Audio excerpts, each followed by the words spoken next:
Elena stepped onto the cruise deck for fresh air, unaware the ocean was about to turn deadly. The night air felt expensive, salt clean and soft, like it had been filtered through silk. A wide ribbon of moonlight lay across the open sea, turning the water into moving glass. Behind her, laughter drifted out from the lounge doors, warm music and clinking ice, the whole ship humming with that easy vacation confidence. Elena tugged her cardigan tighter and smiled at the quiet.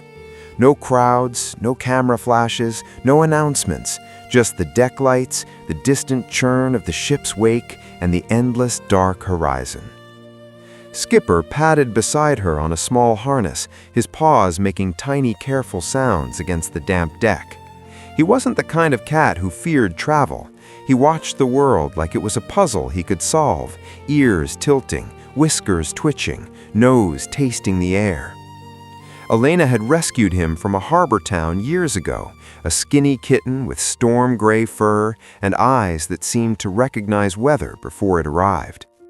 "Look at you," Elena murmured, scratching behind his ear. "Captain of the sea."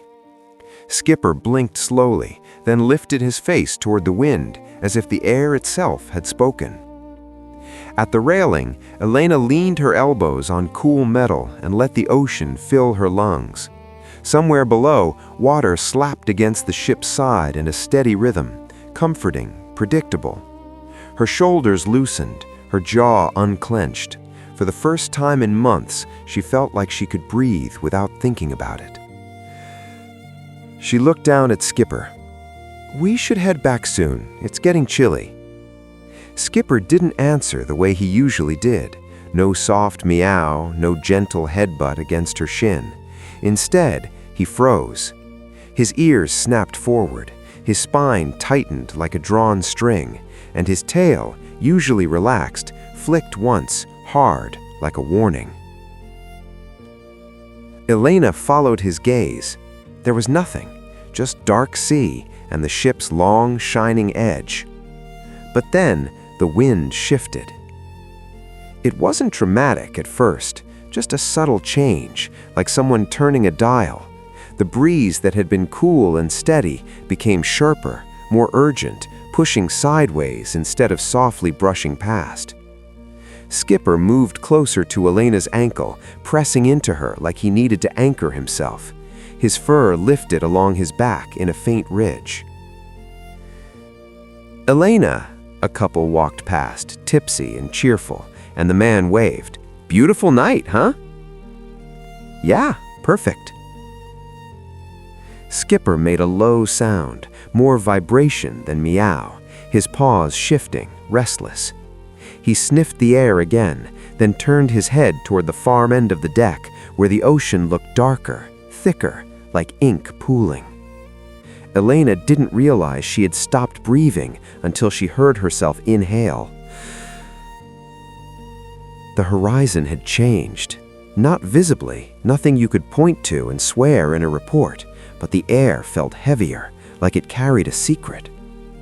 "Skipper, what is it?" she whispered. Just as the waves began to rise. The ocean's rhythm shifted. The soft slap became a harder hit. A deeper boom followed each impact, the sound traveling through the metal beneath Elena's feet like a distant drum. Skipper pulled forward on the harness leash, not toward the railing, away from it. He tugged once, twice, impatient, as if the deck itself had become unsafe ground. Elena frowned. "Skipper, let's go back inside." He didn't relax. He didn't comply. He stared at the railing as though it was the edge of something hungry. "This wind doesn't feel right," Elena admitted, surprising herself with how small her voice sounded against the open sea. A cold gust snapped at her hair and whipped the hem of her cardigan. She stepped back from the railing without thinking, just one pace. And that's when the first warning tone cracked across the ship. A sharp chime, then a calm, practiced voice over the speakers. "Attention guests, due to changing weather conditions, please return indoors. The outer decks will be closing shortly." Some people laughed like it was part of the entertainment. A few rolled their eyes and took selfies anyway. Elena's stomach tightened. Skipper looked up at her, eyes wide and bright, and let out a short, urgent meow. Not a request, a command. What sound do you imagine when waves crash against metal? The answer came immediately, without permission. A hollow thunder, a brutal ringing, a world-sized fist. But then the wind shifted again. Stronger now, it shoved into Elena's chest and made her take a half step back. The deck lights swayed slightly on their poles. The sea, once smooth, began to wrinkle and rise in uneven hills. Passengers started moving toward the doors in a slow stream. The laughter thinned. The music from inside seemed suddenly far away. Elena tightened her grip on Skipper's leash. Okay, we're going." They turned toward the lounge doors, and in that moment, the ship lurched. It was quick, violent, and completely indifferent. The floor tilted under Elena's feet like the world decided gravity was optional. "Whoa!" someone shouted. A woman screamed. A man grabbed a deck chair that skidded across the wet surface. Elena pushed off the rail, trying to regain balance, but the deck pitched again, back the other way. Her hand slipped on the cold metal. Her heel caught. Her body turned sideways. For one breathless second, she saw the gap between the bars of the railing and the open black water beyond. What happened next nearly sent her overboard. Elena's center of gravity shifted too far. Her arms flailed, searching for something solid. The wind shoved her like it had hands. Skipper reacted before Elena's fear could become a scream. He lunged, not away from danger, but toward her. His small body slammed into her ankle, then he hooked his front paws around the strap of her shoe, claws finding grip through rubber. At the same time, he twisted his body low and pulled backward, using his weight like an anchor. It shouldn't have mattered. A cat was tiny. Elena was an adult. But in chaos, tiny things become the difference between falling and staying. Elena's foot stopped sliding, just enough. Her knee buckled. She dropped hard onto the deck, palms stinging, breath ripping out of her chest. Skipper didn't let go. He dug in, claws scraping, harness strapped taut, body braced like a sailor tying down a rope in a gale. "Elena!" a crew member shouted from the far end. "Ma'am, get down!" Moments later, panic spread across the deck. People ran, not gracefully. Vacation clothes and wet shoes turned everyone into strangers on unstable ground. A pair of flip-flops abandoned near a chair spun and slid away. Someone's drink toppled, ice scattering like glass marbles across the floor. Elena tried to stand, but her legs felt borrowed. The ship lurched again, and she instinctively crawled, dragging herself away from the railing. Skipper stayed pressed against her shin, his eyes locked on the ocean like he was watching for the next strike. Then the sound came, low at first, like a growl traveling under the deck. A massive wave was rising. Not a movie wave, not a towering wall that defied physics, a real storm wave, heavy, fast, and angry enough to remind everyone that the ocean doesn't care about steel or schedules.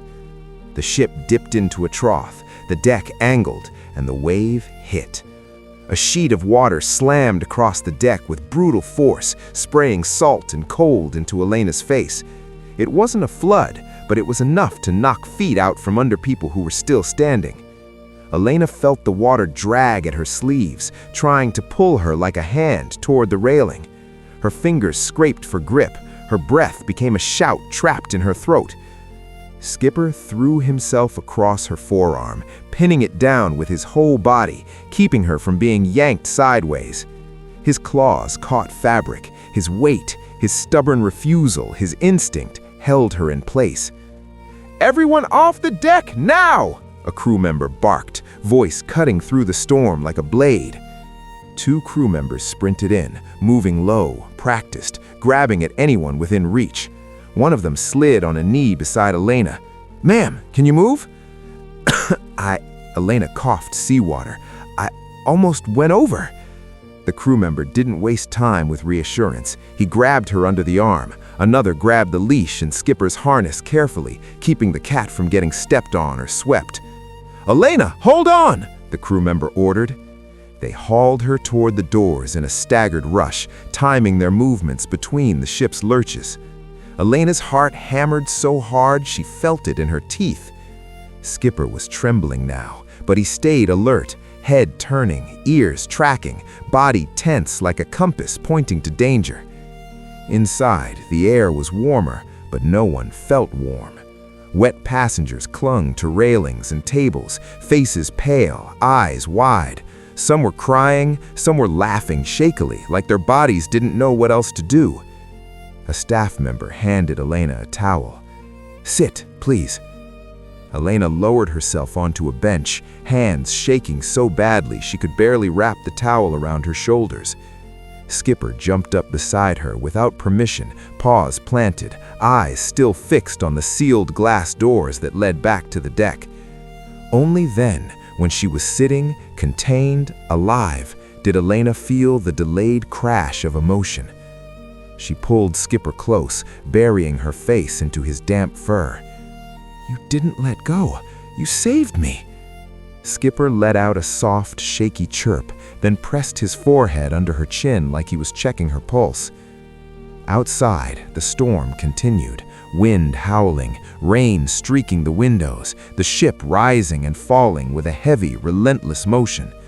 But the worst had passed.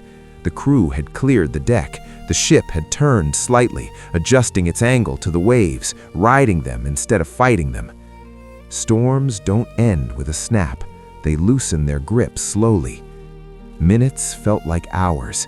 Then the announcement softened. "Weather conditions are improving. Please remain indoors until further notice." The ship's rocking became less violent, more rhythmic. People's shoulders lowered again. Someone offered Elena a cup of tea with trembling hands. Elena stared at the steam, realizing she could still smell salt on her skin. Her knees still buzzed with aftershock. Skipper finally blinked slowly, the first sign of calm since the wind changed. He curled against her thigh, still close enough to react if the world tilted again. Later, much later, Elena stepped out onto a sheltered inner walkway where the wind was only a whisper. The ocean beyond was darker now, but steadier, rolling like a tired animal finally settling down.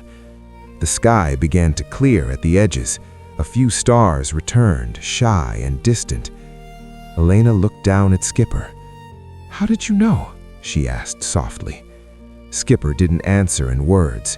He just leaned into her leg, solid, certain, present. She thought of that moment at the railing, the slick metal, the sudden tilt, the pull of water and wind. Human beings build ships to feel powerful, but out there under a storm, power isn't the point, survival is. And sometimes survival comes in the shape of a small, sea-sensitive cat who refuses to let you slip. Elena crouched and kissed the top of Skipper's head. "I owe you everything, Captain." Skipper flicked his tail once, then purred, quiet, steady, like a heartbeat you could hold. The ocean breathed around them, calm again, pretending it hadn't tried to take her. Elena stood a little straighter, not because she felt brave, but because she knew she wasn't alone in the world's sudden turns. If this story made you believe in instinct and second chances, like the video, comment, and subscribe for more heroic cat tales.